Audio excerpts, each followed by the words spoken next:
This is always the best category because there's always 1 or 2 good games in it, and then 3 games that scored like a 65 on Metacritic.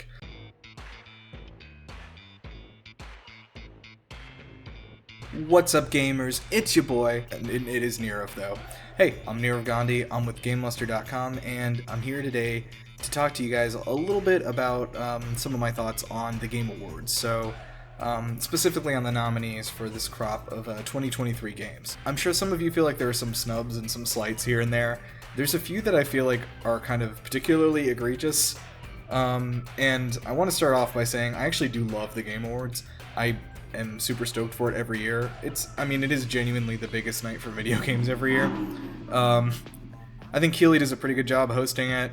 Things could be better. The show could also be a lot worse, so, hopefully it keeps getting better each year. But in the meantime, the jury that selects the games, they don't always kind of come out with the stuff that I think the majority of people from the audience would have, which is fine. It's a selected critical jury. It's like 140 gaming outlets around the world. And it's cool that it is around the world. Like, they've tried more and more each year to be more diverse. Like, they're covering like 50-something countries this year, which is really cool. All for that. However, once you start like funneling everything together like this, it sort of becomes a little homogenized. Things that are not as popular and don't get played as much are gonna be less prevalent in the awards, right? Regardless, wanted to run through a few things that I think kind of are particularly strange. So first off, we're going to start on Game of the Year. This is unsurprising to me. I think most of these were a lock. Alan Wake, Baldur's Gate 3, Marvel's Spider-Man, Super Mario Bros., and Zelda. Like, all this stuff was locked. I think there was a 6th magical spot here.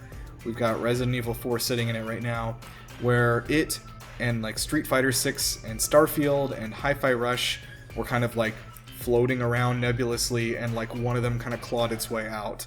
I think that's Resident Evil. Not opposed to it being up here, but I think it's pretty obvious it's the last one on the list from how the nominees were voted in. I am a basic bitch, so Zelda is actually my favorite game this year and one of my favorite games of all time. But after that, there's kind of a huge drop-off in my favorite games appearing, which is, gonna happen. I want to shout out the game direction category for just being Game of the Year 2. It's like the sequel to Game of the Year. I don't think this category really means anything. Sometimes it's like, I know who the director is, like when it's Hideo Kojima or like Todd Howard, or Sam Lake for Alan Wake 2. Sometimes I know who it is. I don't know many of these directors, and I don't believe they've made themselves known. And I understand the idea of having like a creative vision and adhering to it. I just think this category is a little it kind of just exists to be Game of the Year again, and it's like the thing people feel bad about not giving Game of the Year is going to win this, which is going to be Alan Wake, by the way. I'm going to go ahead and lock in this award for Alan Wake. Narrative, I did not play Final Fantasy 16. I think people like parts of it a lot, but overall, I don't know if that was heralded as one of the stronger parts of the game. However, I got nothing against it. I am upset to see that Starfield didn't make it in here, because I think it had an extremely strong narrative, the strongest one Bethesda's ever had. But it's obvious from the awards here that Starfield just did not resonate with game journalists, which is, pretty sad, because I loved that game. I want to point out here that Starfield is also not present for art direction, where Lies of P is. And, I know controversial as J.K. Rowling is, I would also give a shout out to Hogwarts Legacy for, I think, just this single category for the art design, because the recreation of Hogwarts in that game made me cry. I can keep, whining about Starfield not being in things. I am honestly shocked that it didn't make it in for music. It might be in my top 10 favorite game scores of all time. Audio design, I think the one that we're missing here that's kind of crazy is Armored Core. I've only watched bits of gameplay from it. I haven't played myself, but my Discord was kind of going insane about this morning. The fact that Armored Core is not in here. And it is really strange because, I think it does belong in here. They worked very hard on the many thousands of machine sounds and coordinating those to work with the gameplay in a really cool way. But yeah, I don't know, like, I don't know which of these I would kick out, frankly. I've played, I haven't played Alan Wake 2, but I've heard that belongs here. I just think it's kind of sad not to see the game that everyone was talking about the audio design from, which was Armored Core, not show up here.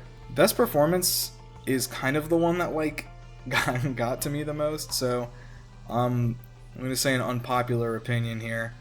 I did not like Yuri Lowenthal's take on Venom, or rather the symbiote Peter Parker. I think it was really lame, but I mean, he does a good job as Peter Parker. He's great, actually. The thing is, in this game, I think Najee Jeter, the actor for Miles Morales, absolutely excelled. Like, he was so much better than Yuri Lowenthal for the duration of this game. And I'm sad not to see him on this list, frankly. I think it's insane that he's not here, because I was, like, while playing Spider-Man 2, and like, hearing him talk and watching that performance, like, to me, I was like, this is the guy. Like, this guy has figured it out. And he's so young. He's so young, and he has absolutely nailed this character. He's, like, become this character. The inflection and the, like, I don't know, the way that he balances, like, the acting of it with the, like, the casual nature of his character, like, it kills it. Like, and I am completely shocked to have 6 people on this list and not see Najee Jeter. I think that is the biggest injustice of this entire list of nominees right here.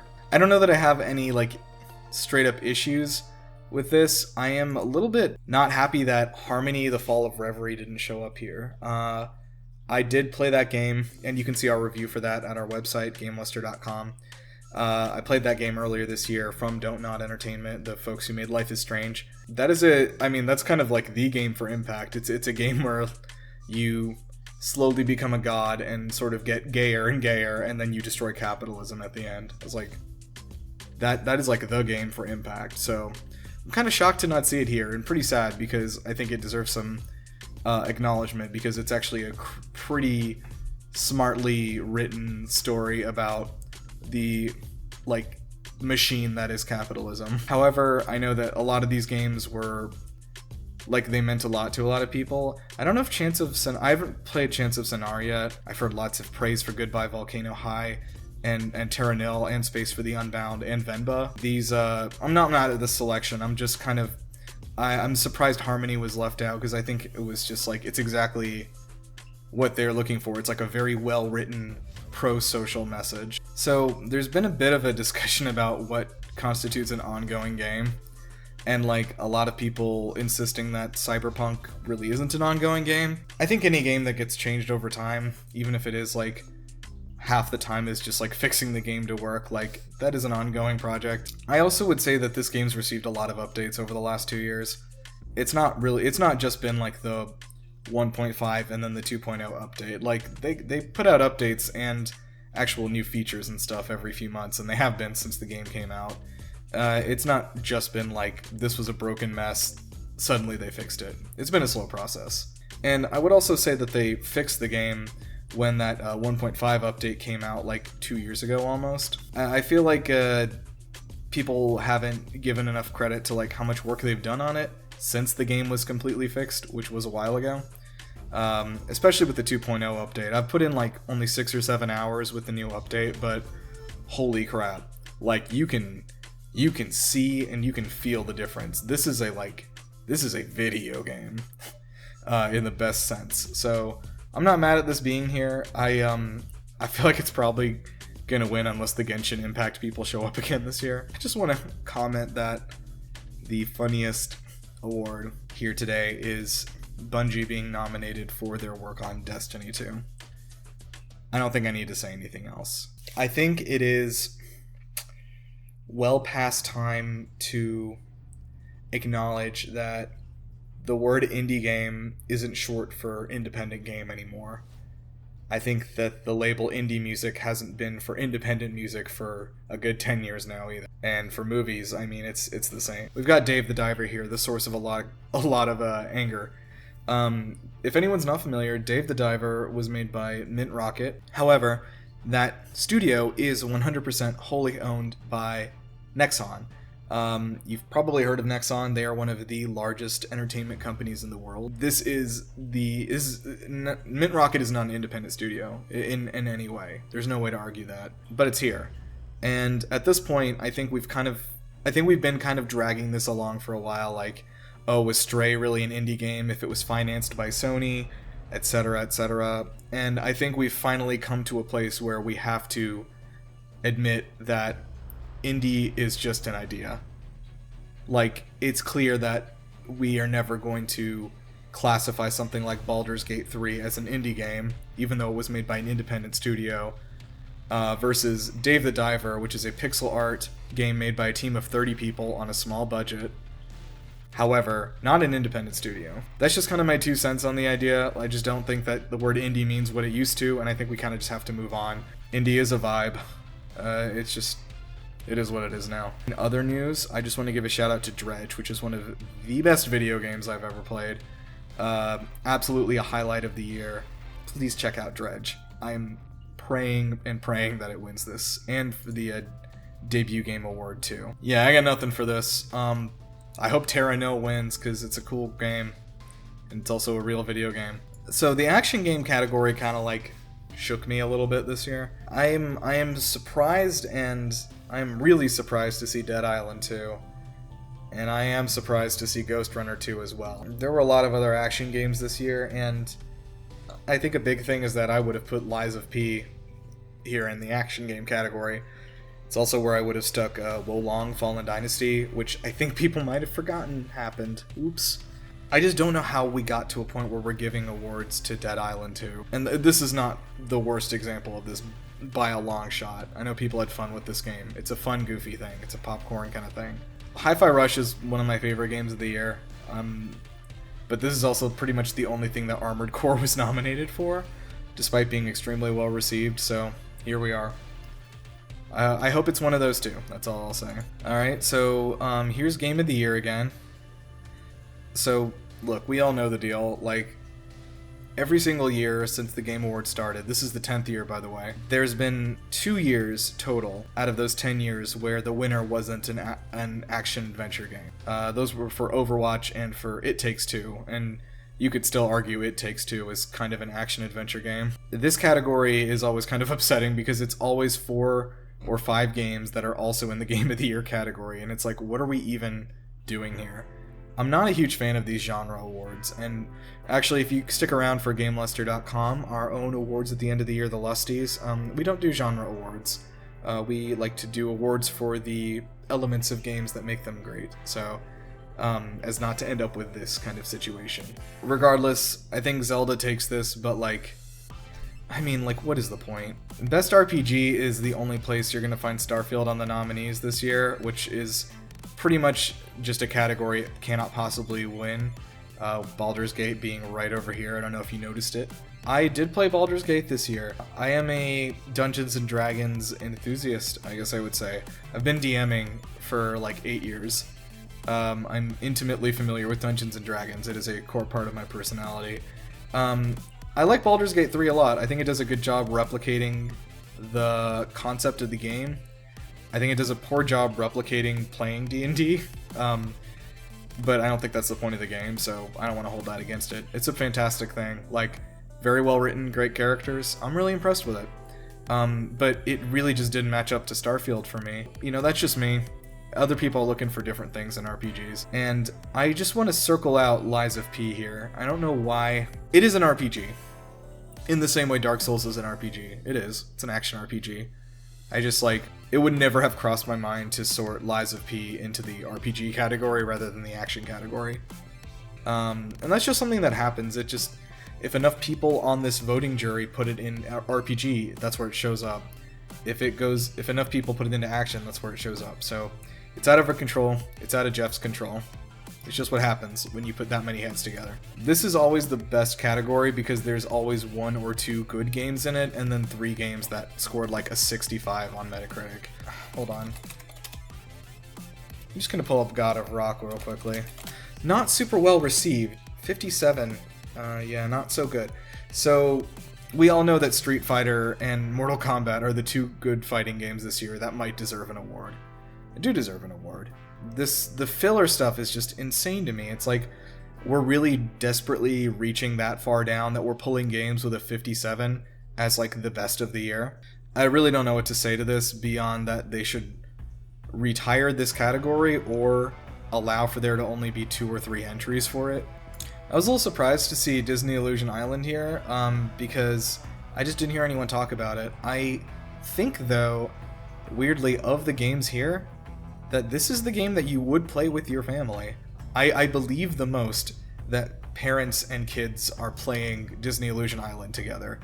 That and Mario Wonder, obviously. Pikmin 4 is not a game for children. I don't know what is happening here. It's made by Nintendo, so it's a family game, is what happened. But don't give your 5-year-old Pikmin 4. They're not going to know what to do. I just want to make a comment that Best Sim and Strategy, City Skylines 2 somehow made it here, even though it just, like, doesn't work. It's kind of a disaster, the game. And, like, I have no doubt that it would be fun if it worked, but, like, it doesn't work on anyone's PC. It's not just me.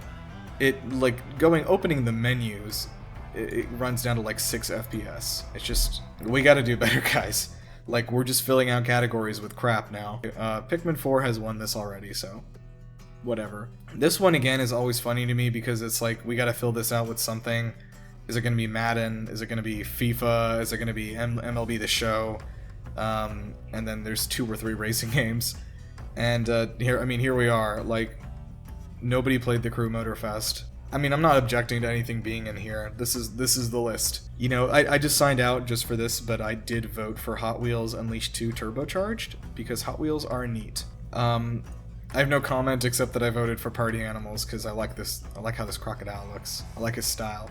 We all know this category shouldn't be here. It would be insane for there to be an Oscar for the best video game movie. Here we are, though. It's real. I cannot do anything about it. This is mostly the list I had expected.